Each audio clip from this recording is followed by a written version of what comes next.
Ustadz Samsul Arifin Nababan. Ini pembicara Batak yang ketiga. Kepada beliau 20 menit dipersilahkan. Assalamualaikum warahmatullahi wabarakatuh. Selamat sore kepada saudara-saudara kami dari umat Kristiani.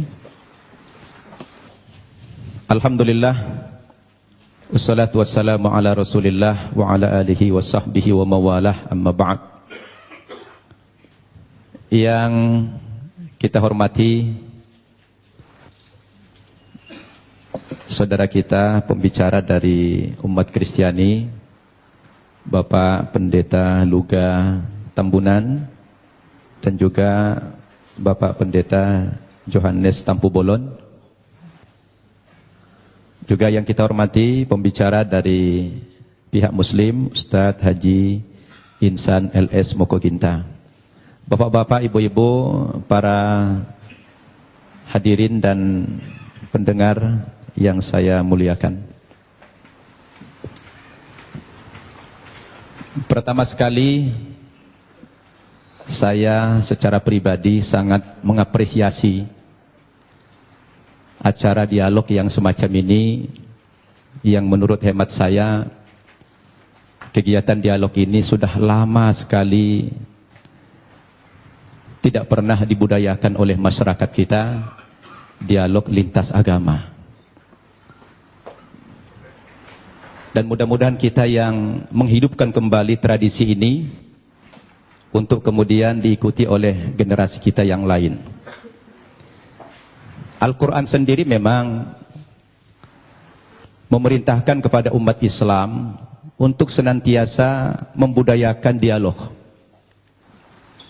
Dan dialog itu salah satu perintah Allah, dan juga salah satu metode, salah satu cara untuk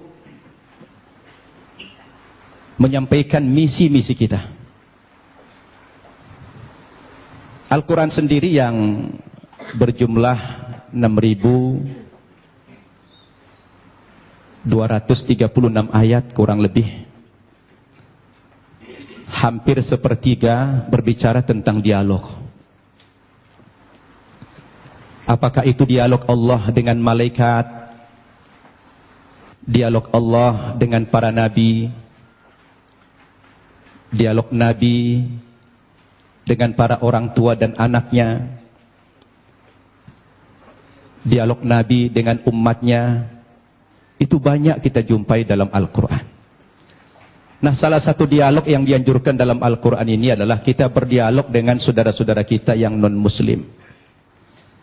Seperti yang Allah perintahkan dalam surat Al-Ankabut ayat 46. A'udzu billahi minasyaitonir rajim. Wa la tujadilu ahlal kitabi illa billati hiya ahsan.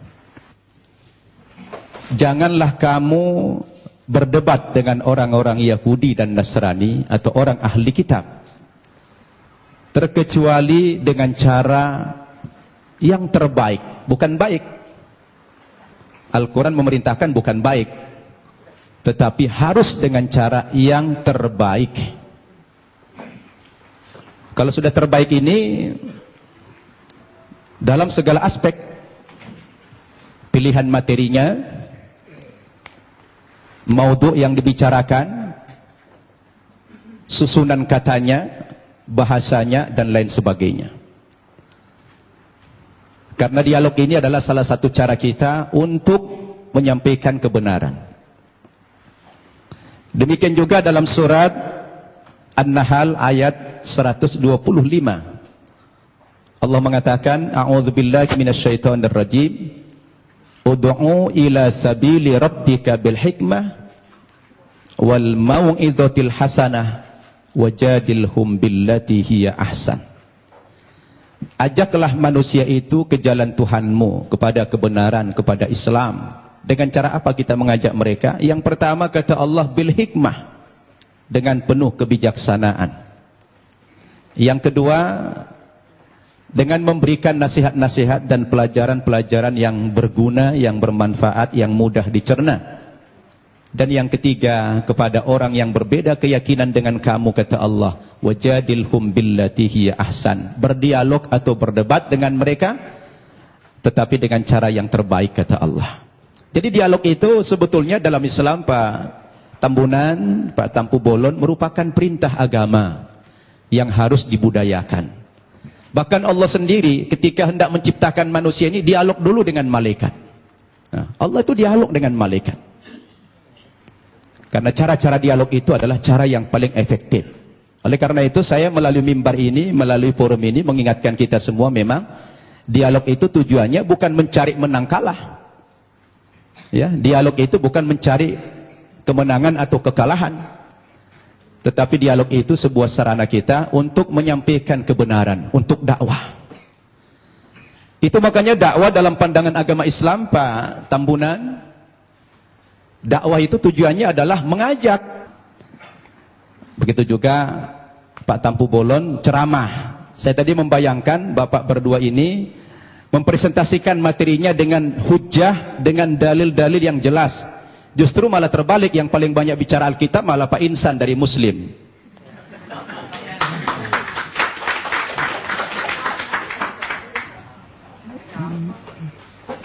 Itu yang kita harapkan tadi.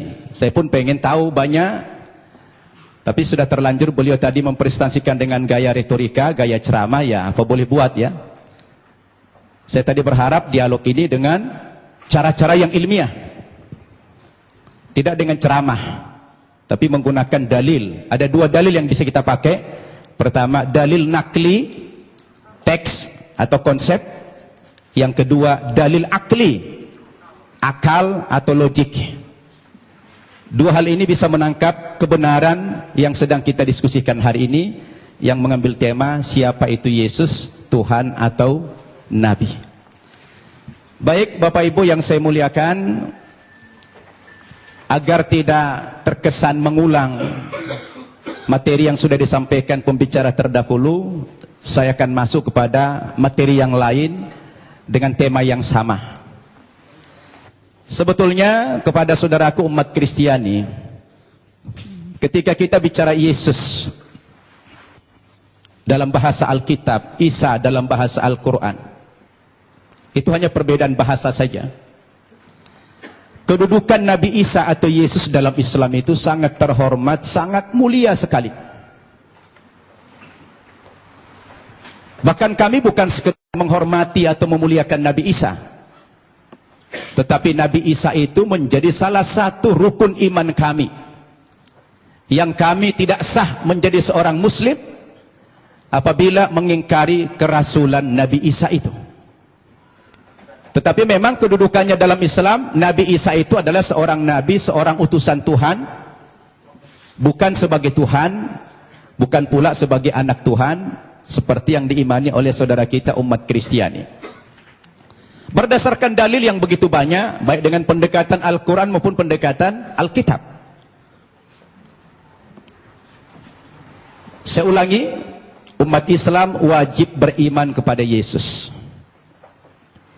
Tidak sah iman umat Islam kalau tidak percaya kepada Yesus sebagai seorang rasul, sebagai seorang nabi. Bayangkan itu Pak Tambunan, Pak Tampu Bolon, batal imannya orang Islam kalau mengingkari salah satu seorang nabi itu. Makanya dalam sharing saya dengan umat kita Nasrani, saya selalu katakan begini, kalaulah seandainya agama Kristen itu yang benar, dengan tokohnya adalah Yesus, kemudian umat Kristen masuk ke dalam sorga, insya Allah umat Islam juga akan ikut masuk ke dalam sorga. Kenapa? Karena kita beriman kepada Yesus. Tetapi kalau Islamlah yang benar, dengan tokoh kita Nabi Muhammad, yang juga mengimani nabi-nabi yang terdahulu, kemudian saudara kita umat Kristiani tidak beriman kepada kerasulan Muhammad, mohon maaf, terpaksalah saudara kita masuk neraka kalau akan masuk surga. Ini untungnya menjadi umat Islam. Kenapa? Karena apa yang mereka imani, kita imani juga. Tetapi apa yang kita imani, mereka tidak imani. Itulah perbedaan yang mendasar antara kita dengan umat Kristiani. Hanya persepsi tentang Nabi Isa, dia Tuhan atau Nabi. Berdasarkan ayat-ayat Alkitab yang sudah dipaparkan begitu banyak oleh Ustadz Insan Mokoginta tadi, ternyata ratusan ayat yang kontradiksi. Ada yang mengatakan Nabi Isa itu Tuhan, ada yang mengatakan dia Nabi. Oleh karena itu, saya ingin mengajak antum semua untuk merenung. Ketika kita berbicara Yesus itu Nabi atau Tuhan, apa yang menjadi parameter kita? Siapa yang paling punya otoritas membicarakan tokoh ini, Tuhan atau Nabi? Menurut hemat saya, yang paling punya otoritas bukan pribadi-pribadi, bukan manusia, bukan pendeta, bukan ustadz. Tetapi yang paling punya otoritas membicarakan tokoh ini, mestinya adalah sumber agama itu sendiri, yaitu Alkitab atau Al-Quran. Betul tidak? Harus sumber agamanya itu yang menjadi tolok ukur. Sekarang kita pertanyakan, dari dua kitab suci ini, Al-Quran maupun Alkitab, yang mana yang memenuhi kriteria sebagai sebuah kitab suci? Nah, ini perlu kita uji. Ini perlu kita uji. Kita capek bicara ngalur ngidul, mengangkat dalil-dalil. Kalau dalil itu tidak representatif, tidak rasional, saya pikir juga percuma. Sekarang kita harus bicara dari dua kitab suci ini. Kenapa dikatakan dia kitab suci? Coba Bapak Ibu saya tanya. Ada buku? Coba ada buku? Coba buku. Ya, itu aja, taruh, pinjam dulu. Ya. Bapak Ibu saya tanya. Ini kata lainnya apa? Kitab suci. Oke. Ini apa namanya? Buku. Buku kan? Bapak Ibu saya tanya. Ini sama ini bahan bakunya sama tidak? Sama-sama apa? Sama-sama kertas. Kenapa dalam penamaan jadi beda? Yang ini dikatakan kitab suci, yang ini dikatakan buku. Kenapa jadi beda namanya? Padahal bahan bakunya sama-sama kertas. Yang membedakan apanya? Ternyata yang membedakan kontennya, isinya. Dia dikatakan kitab suci karena memuat firman-firman Tuhan Zat yang Maha Suci. Kenapa dikatakan ini buku? Karena dia adalah buatan manusia dan manusia tidak ada yang suci. Betul tidak? Sekarang mari kita uji. Kalau kita sepakat apa yang membedakan buku dengan kitab suci adalah terletak pada kontennya. Kalau kitab suci itu adalah memuat firman-firman Tuhan. Ketika kita uji Bapak Ibu, 5 kriteria minimal kalau kita ingin menguji apakah kitab suci itu benar apa tidak. Yang pertama, sebuah kitab suci itu akan dikatakan benar apabila dia murni datang dari Allah, 100% datang dari Allah, dan tidak ada intervensi manusia di dalam kitab suci itu dalam bentuk kontennya, setinggi apapun otoritas manusia itu. Betul tidak? Termasuk di dalamnya Nabi. Makanya kalau kita baca Al-Quran, ini 100% firman Tuhan. Tidak ada perkataan Nabi Muhammad di sini. Perkataan Nabi Muhammad dimuat dalam hadis namanya. Tidak ada satu ayat pun di sini sumbangan Nabi Muhammad dalam bentuk isi. Ini adalah wahyu Tuhan 100%. Akan berbeda kalau kita baca ini Alkitab. Di sini sudah tercampur. Di sini ada perkataan Tuhan, di sini ada perkataan Nabi, di sini ada perkataan Rasul Paulus, di sini ada perkataan murid-muridnya, tercampur. Lalu di mana letak kesuciannya yang dikatakan kriteria kitab suci itulah murni datang dari Tuhan. Itu satu. Yang kedua, kriteria kitab suci itu dikatakan benar apa tidak? Apabila kitab suci itu ditulis pada zaman kitab suci itu datang, yang diterima oleh Nabi yang menerima kitab suci tersebut. Saya tanya, Al-Quran kapan ditulis? Ketika Nabi Muhammad masih hidup. Dia suruh sahabat menulis Al-Quran. Karena dia tidak bisa membaca, tidak tahu menulis. Dia minta bantuan sahabat, sahabat menulis. Dan dia hidup sezaman dengan Nabi. Begitu selesai ditulis oleh sahabat, dikonfirmasi tulisan dengan bacaan Nabi. Sama apa tidak? Di cross check. Supaya tidak terjadi manipulasi. Kenapa? Karena kitab suci itu jadi pedoman. Sekarang Alkitab kita tanya, kapan ditulis? Lalu siapa tokoh yang menerima Alkitab? Alkitab ditulis bukan pada zaman Nabi Isa masih hidup. Tapi sudah sekian puluh tahun, bahkan sekian ratus tahun. Yesus sudah tidak ada di dunia ini, baru ada pembukuan Alkitab. Terus bagaimana seorang penulis akan mengkonfirmasi kepada yang menerima wahyu itu? Maka kemungkinan terjadi manipulasi sangat mungkin. Sebab yang namanya wahyu itu haruslah dari Tuhan, tidak boleh dari rekayasa atau karangan manusia. Betul tidak? Dua itu kriteria, dan Alkitab gugur menurut hemat saya di situ. Yang ketiga, kriteria kebenaran sebuah kitab suci itu adalah seorang penulis wahyu secara moral haruslah orang yang jujur, terpercaya, bukan pendusta. Penulis Al-Quran adalah orang yang jujur. Sekarang penulis Alkitab, bagaimana Alkitab disandarkan kepada Yesus, disandarkan kepada Musa, disandarkan kepada Nabi yang lain, sementara sang penulis tidak pernah jumpa dengan yang menerima wahyu itu? Bagaimana ini? Maka gugurlah kesucian kitab tersebut. Kemudian yang keempat, kriteria kebenaran kitab suci itu adalah apabila isi kitab suci itu tidak kontradiksi, satu isi dia. Kalau sudah bertentangan satu ayat dengan ayat yang lain, lalu yang mana yang mau dipegang? Masa Tuhan menurunkan tuntunan, pedoman hidup bagi manusia, tapi manusianya malah bingung. Yang ini mengatakan Yesus Tuhan, yang ini mengatakan Nabi. Loh, yang mana mau diikutin? Ternyata kalau kita baca Alkitab sendiri, tidak pernah kata-kata dari Yesus yang muncul pengakuan bahwa dia adalah Tuhan. Kalau kita baca dalam Injil Markus pasal 12 ayat 28 dan 29, ternyata Yesus sendiri mengatakan Tuhan itu adalah Allah yang Esa. Itu ada dalam Alkitab yang sudah dibaca oleh Pak Insan tadi.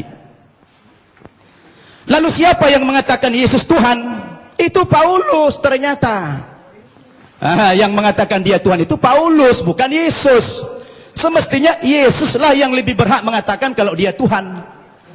Rupanya kita baca dalam Alkitab, saya tidak tahu Pak Tampu Bolon sudah baca belum itu. Ya, kalau kita baca dalam Alkitab, ternyata yang mengatakan dia Tuhan itu adalah Paulus. Dalilnya di mana? Dalam Kisah Para Rasul pasal 2 ayat 36. Ya, Kisah Para Rasul pasal 2 36. Apa kata Paulus? Jadi seluruh kaum Israel harus tahu dengan pasti bahwa Allah telah membuat Yesus yang kamu salibkan itu menjadi Tuhan dan Kristus. Coba. Ya, siapa yang mengatakan Yesus Tuhan? Paulus. Kemudian dalam kitab Filipi pasal 2 ayat 11. Dan segala lidah mengaku Yesus Kristus adalah Tuhan bagi kemuliaan Allah Bapa. Nah, dia yang mengatakan itu Paulus. Sekarang timbul pertanyaan, Paulus itu siapa? Paulus itu bukan muridnya Yesus, bukan sahabatnya Yesus, bukan pengikut Yesus, tapi Paulus itu adalah musuhnya Yesus. Nah, ini dia. Dan saya baca dalam Alkitab, ternyata aktor pendiri agama Kristen itu memang bukan Yesus. Yesus tidak pernah membawa agama Kristen. Yang mengatakan kata-kata Kristen itu adalah Paulus dalam Kisah Para Rasul pasal 11 ayat 25. Ketika dia mengajar di Antioquia lah pertama kali murid-murid itu dipanggil sebagai Kristen. Kristen artinya pengikut Kristus. Kristus artinya adalah juru selamat atau Al-Masih dalam Islam.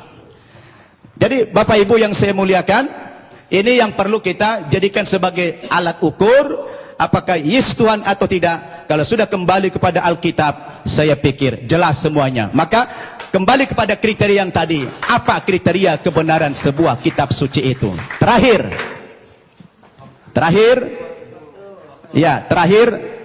Kalau saya baca dalam Alkitab, ada beberapa alasan-alasan yang mengatakan dalam iman Kristiani dikatakan dia Tuhan. Yang pertama, rupanya karena Yesus itu lahir tidak punya bapak.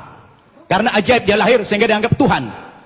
Nah, kalau kita bicara logik, sebenarnya Nabi Adam itu lebih berhak menjadi Tuhan. Karena dia tidak punya bapak, tidak punya ibu. Yang kedua, dikatakan Nabi Isa atau Yesus itu pernah menghidupkan orang mati. Lalu dikatakan Tuhan. Tapi saya baca dalam 1 Raja-Raja pasal 17 ayat 20 sampai 22, rupanya bukan Yesus satu-satunya yang pernah menghidupkan orang mati. Ada nabi yang lain namanya Elia. Elia juga pernah menghidupkan orang mati. Lalu kenapa Elia tidak dipanggil Tuhan? Nah, ini menjadi pertanyaan yang menarik sekali. Sayang sudah dekat, saya sudah habis waktunya. Jadi terima kasih Bapak Ibu. Mudah-mudahan dialog kita terus berkembang. Wassalamualaikum warahmatullahi wabarakatuh. Waalaikumsalam.